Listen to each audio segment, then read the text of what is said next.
మీకు ఎంతో విలువైన టైము పనులన్నీ కూడా మానుకొని ఉన్నారు. మేము రోజు నిరంతరము ప్రజలు కొన్ని వందల ఫోన్లు అటెండ్ చేస్తూ డివిజన్ను హిమాయత్ డివిజన్ కుటుంబంలాగా భావించి నేను రోజు ఉదయం లేవగానే 8 నుంచి మళ్ళీ రాత్రి 8 వరకు పనిచేస్తూ ఉంటాను. వెంకటేశ్వర స్వామి గుడికి వెళ్తా, లిబర్టీ దగ్గర మన డివిజన్ అక్కడ ప్రారంభం. ఆ స్వామివారికి మొక్కిన తర్వాత నా డివిజన్ ప్రజలందరూ కూడా ఆరోగ్యంగా ఆనందంగా ఐశ్వర్యంగా ఉండాలని చెప్పేసి నేను అన్ని ప్రజల గురించి కూడా ఆయనకు ప్రార్థించి రావడం జరుగుతుంది.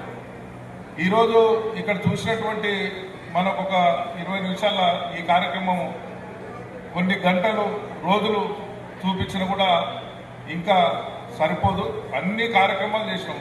అంటే ఒక విజన్తోన ఒక పారదర్శకంగా ఈ డివిజన్ ఒక మోడల్ డివిజన్గా ఏదైతే మా యంగ్ అండ్ డైనమిక్ ముఖ్యమంత్రి రేవంత్ రెడ్డి గారు రేసింగ్ తెలంగాణను పెట్టుకొని ఒక లక్ష్యంతోన దూసుకుపోతున్నారో అదేవిధంగా హిమాయత్ డివిజన్ మా గ్రేటర్ హైదరాబాద్లో ఉన్న 150 డివిజన్లను నెంబర్ 1గా తీర్చిదిద్దాలనే లక్ష్యంతో నేను కంకణబద్ధులమై ఆ రకంగా పనిచేస్తున్నాం.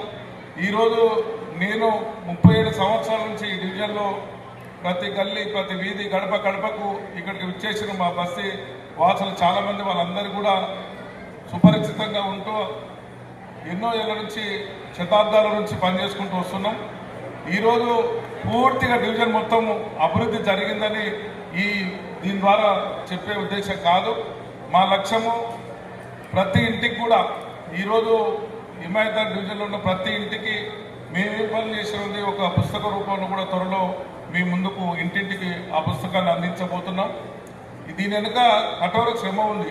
ఊరికే ఒక్కరోజు అయింది కాదు. మీరు 150 డివిజన్ల